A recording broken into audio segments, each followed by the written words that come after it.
Grupo ng mga pulis sa Region 9 kinagiliwan sa social media matapos humataw sa pagsasayaw sa night market sa Zamboanga City. Ang detalye sa report ni Krisa Dapitan ng GMA Regional TV 1 Mindanao.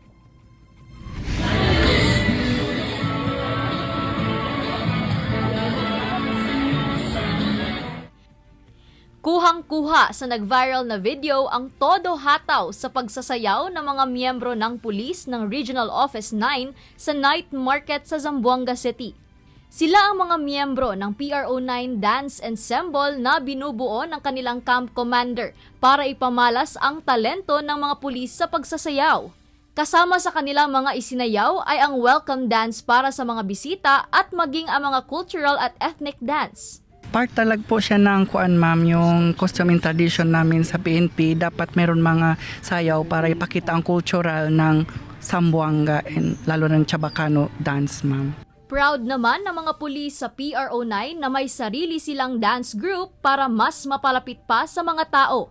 Hindi naman po kasi lahat ng regional office merong ganun.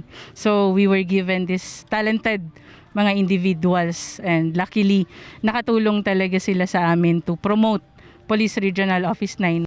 Ako si Krisa Dapitan para sa GMA Regional TV.